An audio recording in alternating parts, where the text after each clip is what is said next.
Alright mga kachokaran, good morning. At ngayon po ay araw ng Lunes, may pasok po tayo. Pero lumabas lang po ako sandali dahil sasama ko po si Gayle sa hospital. Dahil siya ay na-aksidente kahapon. So pupunta kami sa... Ay, nag-edit ka na? Pupunta kami sa hospital na yan dahil kailangan niyang humingi ng medical certificate. Sasama ko kayo. Tara. Tama ka, tara, katsukaran, kwentuhan na. Yun nga, kagaya nga ng nasabi ko, si Gayle ay na-aksidente kahapon na banlian po siya ng kumukulong mantika na pinagpirituhan ng isda. Nagpipirito kasi siya ng isda kahapon. Dumaan si Superman. Sumama ngayon yung isip niya. Lumipad. Antaw. Lumipad. Nakita ko yung Mamaya pakikita ko po sa inyo yung mga paso niya. May ginagawa lang po siya ngayon. Nakita ko yung yung kawali. Nag-wiggle na siya. Hindi ko pa sinabi. O yun o. Muuga na pala yung ano? Muuga. Kasi yung ano namin, yung tiles nga kasi namin, sira-sira na. Ang pinagpapatungan nung pinaka-ista ng Shilane ay mauga. Pero nakaayos naman siya eh. Kahapon kasi medyo umuga, nagulo yung pagkakapwesto, tapos inaayos niya. Pagkakamali niya, hindi niya muna pinatay o hindi niya muna binaba yung kawali.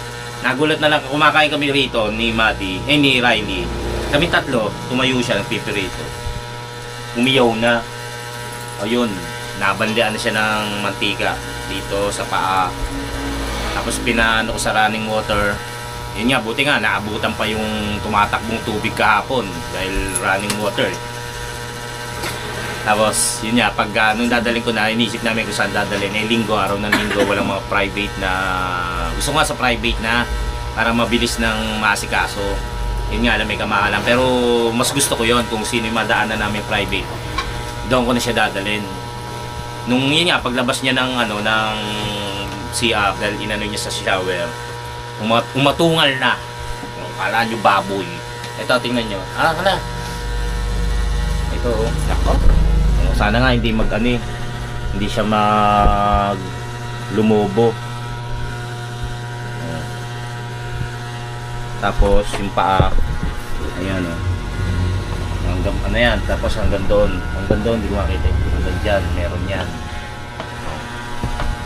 Nakita ko na lang nandun sa may sulok na yon. Yung inaano niya yung kamay niya. Aray, sabi ko, nako, mainit. Totoo ho yun, umuusok ho yung mantika eh. Buti na lang, hindi nalaptos yung kanyang mga balat. First aid din. Na first aid kagad kasi naitakbo sa Damit ko. wala rito yun. Tapos bumili ako ng bandage kasi nga, kung dito naman sa bahay, pwede nung naka-open para hindi siya masyadong nakukulog yung ano. Tumayo ka dyan. Babsi. Ano siya, yung... kuha ka ng babasain pa to. Dapat yung sa mineral. Oo nga, kuha ka na anak. Maglagay ka rin sa... Mangkok ng mineral. Saka yung hugasan mo, Ray. Lagay mo sa mangkok ha, yung mineral water. Absolute. Pumili tayong bandage. Kasi yun nga, sinabi ko nga sa inyo na pag nandito naman sa bahay, pwedeng na naka-open, hindi naman siya masyadong nalikabukan. Kesa yung lagi baka dumikit pa tong bandage. Pero ako pupunta kami ng hospital, kailangan niyang kumuha ng tawag dito? Medical certificate dahil nga po sa trabaho, maglilib siya dahil nga papahingan niya muna yung kanyang sugat. Basta yun mo na yung size. Mineral Yan. size. Oo, malaki na yan. Aalisin naman natin pag uwi. Ngayon isasama ko siya kasi nga baka kailangan kasama pa siya. Kaya naman niya. Iangkas ko na lang siya sa motor. So, kaya naman niya. Pero ang good thing, dapat ako lang aalis. Nagpaalam ako sa trabaho sandali. Kaya naman niya para hindi na ako bumalik kung sakaling Monday na pala. hindi ako bigyan. Kasama ko na siya. Hindi ka talaga ng ano? Ha? Ha? Ano? Ako na. Pagka pinapahiran ko ng gamot. Gara ng ano. Na ano nga kahapon, sabi ko, naku, altos yan. Ano yan, lolobo. Eh, buti ngayon, hindi naman lumobo. Akin na yung ano. Teka, ano yung muna. Pwede ba? Ha? Oo. Ano ba hiningi ko sa'yo? Pwede natin. Holy water?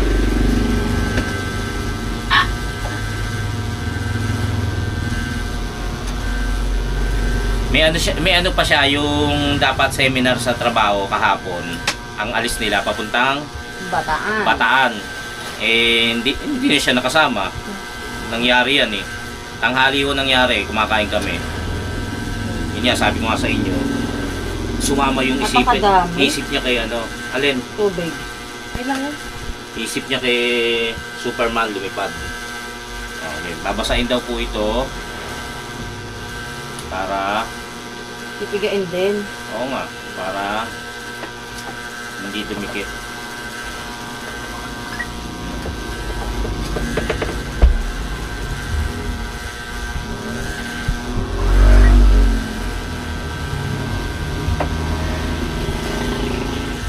Tapos, nasaan yung ano? Gill tape. Ayan. Ano po sa likod ko? Lalagyan ng tuyo. Yan na lang. Para lang hindi maan sa alikabok kung sakali.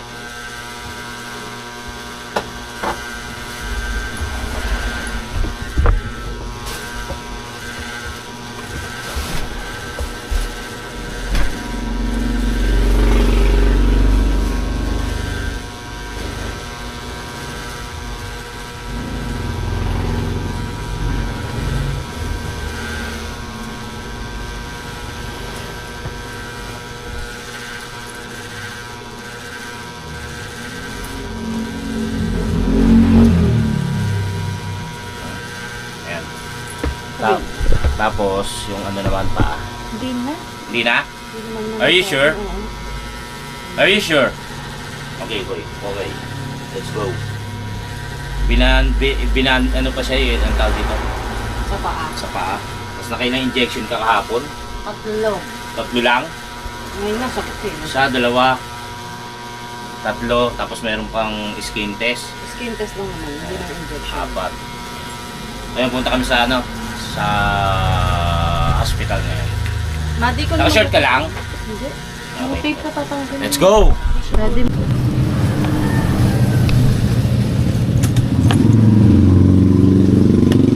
Ayan, pupunta na kami sa Nabotas Hospital. Pero hindi tayo kukuha ron ha. Bawal ang photography and videography. Oh, sakay. Dito na. Narinig mo ako?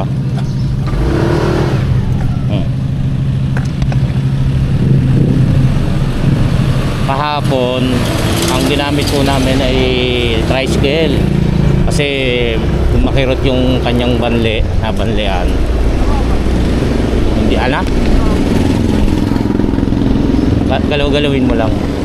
Bali, yun nga, masakit yung nabanlean sa kanya. So, kailangan naka-tricycle kami. Arkila dapat ako ng tricycle. Naisip ko, may tricycle nga pala kami. Tsaka, mas maganda kung sarili naming sasakyan, yung tricycle. Kasi nga, para kung sakali maghahanap kami ng ibang clinic, hindi sakay kami ng sakay.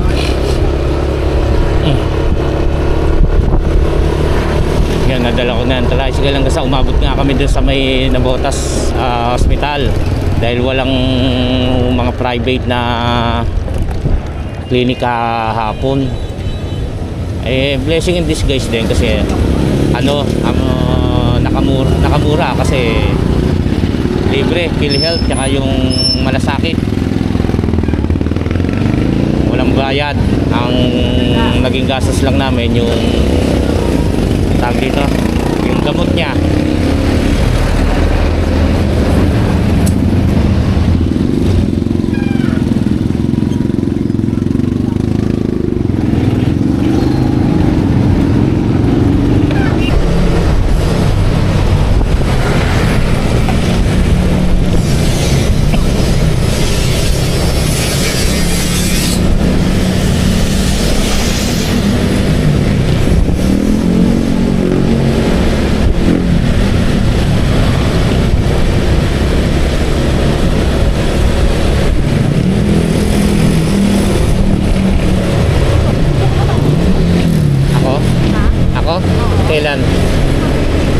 Siguro. May sapin ako eh.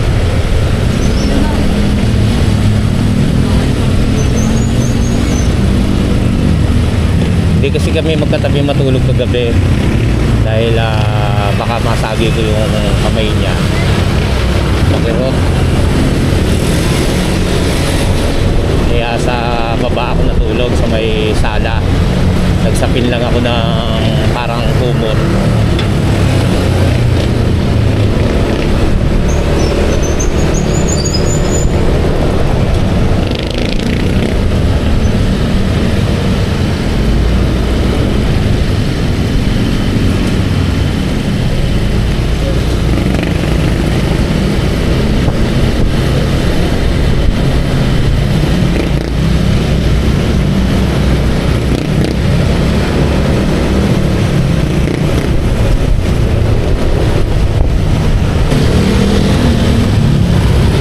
Buti nga po pala, yun nga, inaalala, ang alam ko talaga, ano siya eh, yung magtutubig. Ngayon, mag 24 hours na. May mga maliliit, butlig na yun ang may tubig. Hindi yun lahat. Sana nga, hindi na magtubig. Kasi mahirap din pagka yung nagtubig yung ganyan.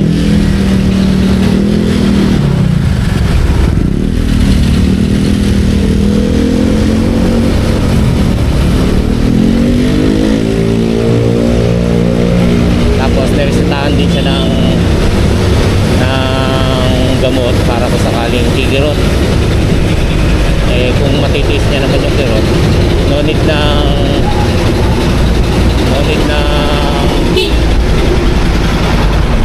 ano tawag dito, no need nang uminom. Basta yung pamahid twice a day, umaga, gabi, kapahiran yan.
Tayo sa Malabon.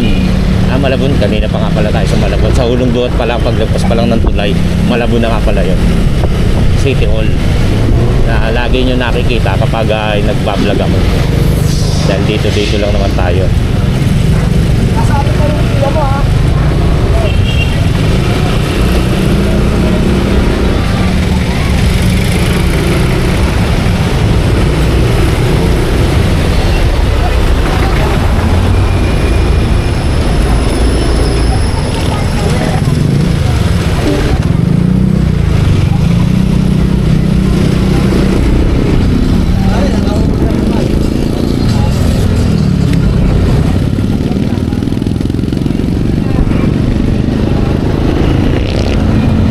Alas 10:43 ng umaga.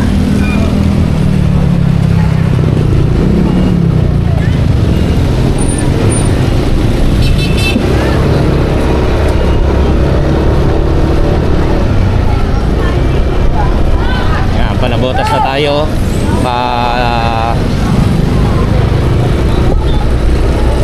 Malapit na tayo sa hospital. Bundohan.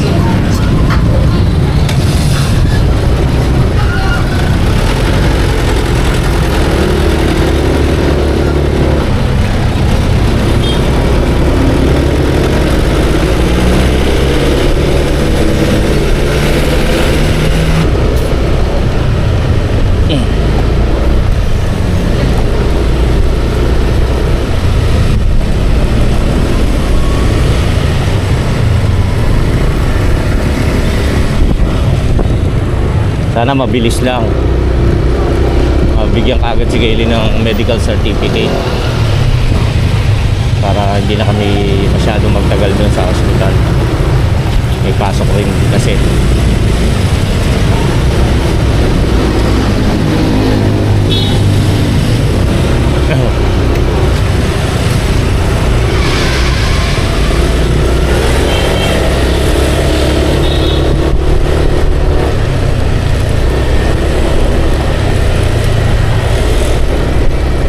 Okay, ito nasa Navotas City Hall na tayo. Kung inyong nakikita, as you can see.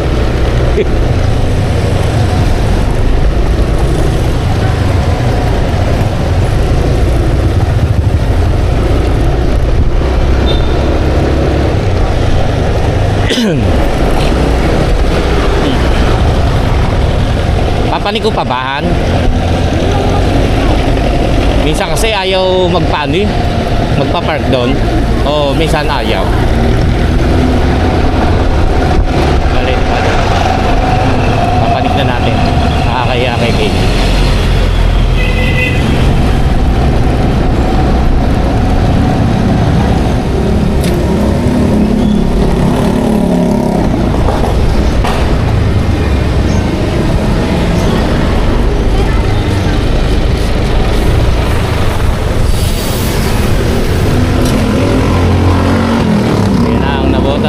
Hospital. Ayan, kung nakikita nyo. Ay, doon ako papaparkin yan. Oo. Oo. Yan natin.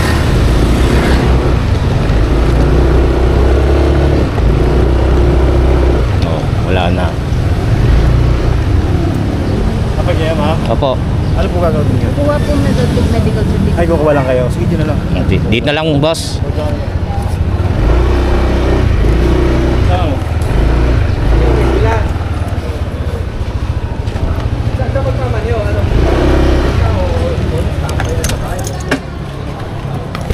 Patay mo.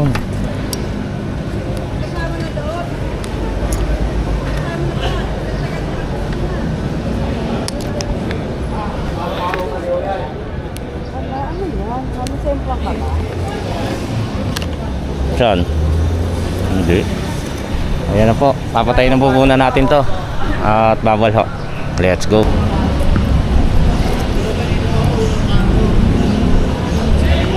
Ngayon pauwi na kami. Sandali lang kaming nag-stay rito dahil babalikan pa pala after 1 week. Hindi pala agad-agad makukuha yon.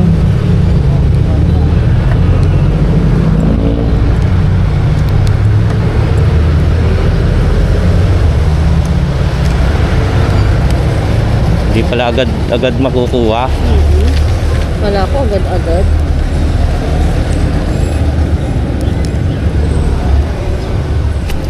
Pumunik ba? Hindi. Ayan. Tara na. Ang mainit ang upuan. Luto ang itlog. At ang mani. Let's go na. 10:57 ng umaga.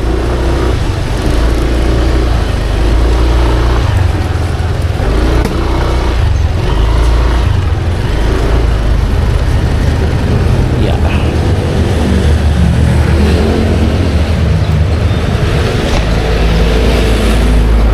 Alright. Yun nga. Ay 1 week kasi sa Monday pa uli babalikan eh. Dapat yung pakikita niya muna yung ano niya, dulo niya kahit hindi niya pa nakikita yung dumadaan.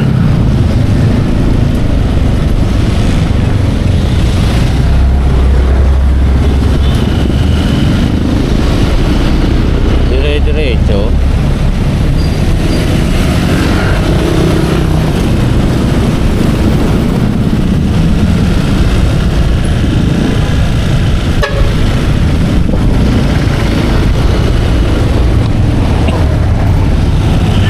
Ayan, uwi na kami. At makakuha na ng pananghalian. Kasama ba to? Tanga.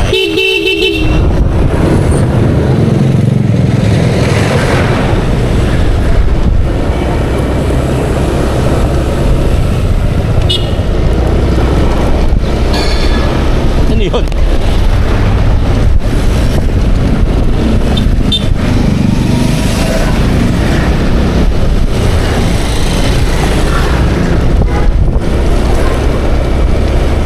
Ilang days ka ba maglilib?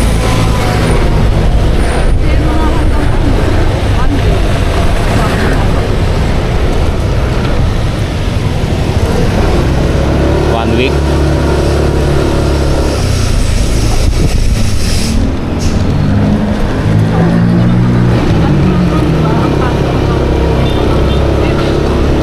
Oo nga pala. Ano siya eh?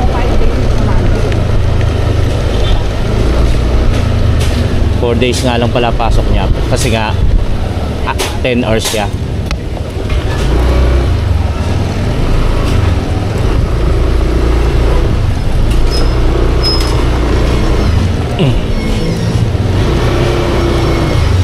Tapos yan, di ba, medical certificate para makapag-leave. Pag babalik ka dyan, kukuha ka naman ng fit to work. Kala mo.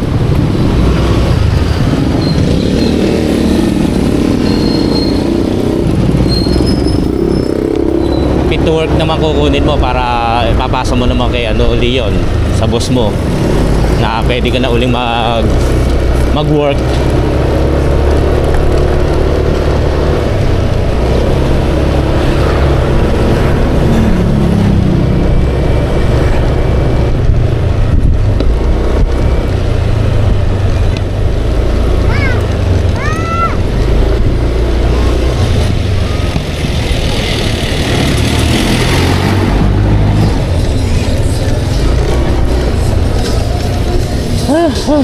Uy, salops oh. Himay na. Yung isdahan, pamigay mo na yon. Yung isda. Pamigay mo na. Meron kasi kaming isda, yun nga yung niluluto kahapon. Eh, hindi na namin naituloy kasi nga dinala ko siya sa ospital. Eh, ilang oras ding nasa labas, hindi namin naipalagay sa ref. Nung nilagay, pauwi na kami. Ilang oras din. Tapos, pinirito ko kagabi yung iba, mga 2 piraso. Medyo makati na. Sabi ko, bilasana.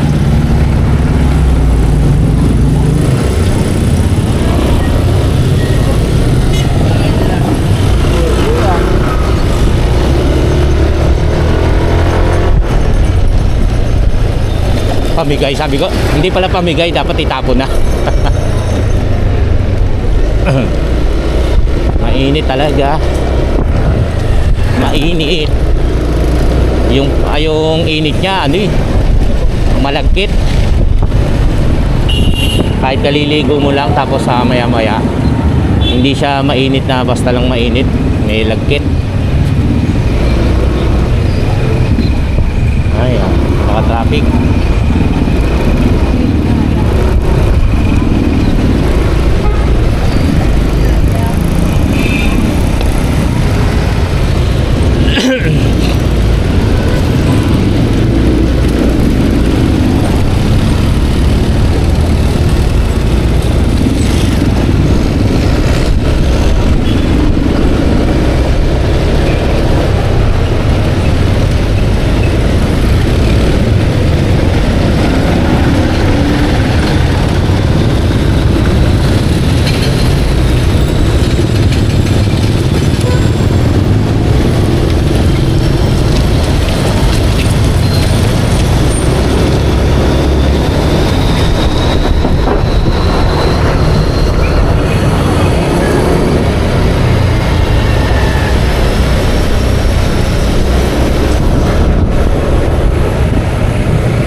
Ibig sabihin ngayong araw na to wala kayong pasok. Ha? Eh bukas. Webes mo. So dapat hindi ka nakalib ngayon. Wala naman kayong pasok eh. Okay.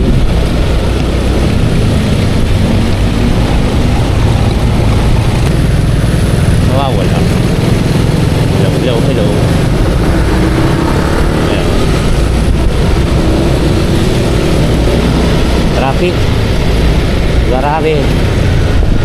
Ang bagal. Ayan ang pure gold.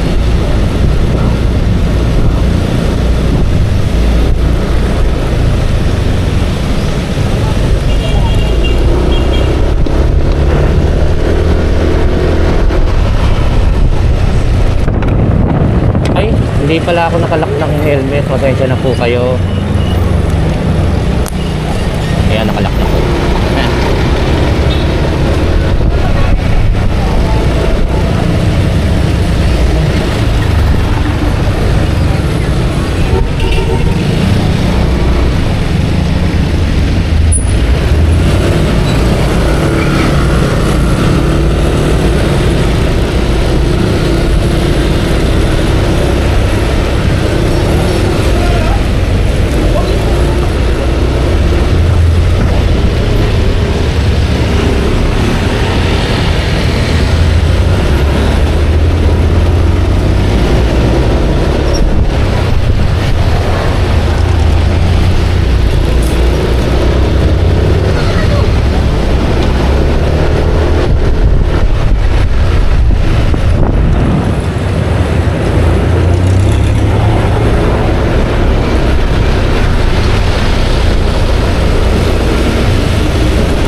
Okay, hulong duhat na po.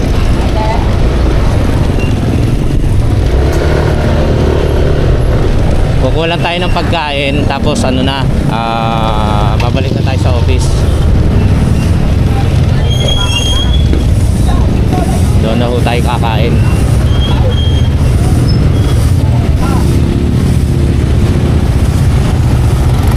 Sana bumalik agad tong si Gailey. Pasalamat na rin talaga tayo at hindi siya nalapnos.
Okay. Ay. Okay. Yan ang madilim. Okay, kukuha lang tayo ng pagkain tapos alis na tayo. Mabilis ka lang dyan, Rai. Nakain na, hindi pa rin sila kumakain.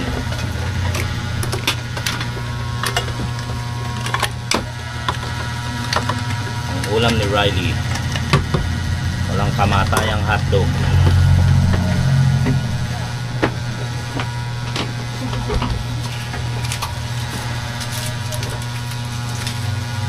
Tara dyan ako! Ay, nakatulog.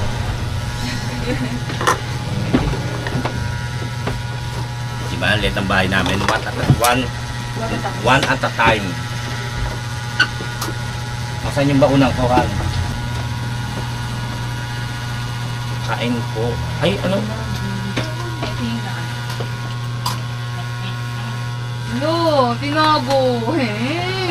Tinago mo pa. Nakita kita na matawa ka. Alin? Ay, hindi pala. Natakbang ko lang. Wow. Ano kayo ito? Nagbintang. Eh, paano tumatawa siya? Muna tayo, tapos alis na tayo. At yan, nakakuha na tayo ng ulam at ng kanin. Tayo didiretso na sa office at tinanggal na ni Gayle yung gasa na ikinabit natin. Yan. Maraming salamat sa inyong pagsama. Sa muli na panangan. Hanggang dito na lamang po at maraming salamat sa inyong patuloy na pag-suporta po sa atin. Sa muli po natin pagsasama-sama. Tara, let's go.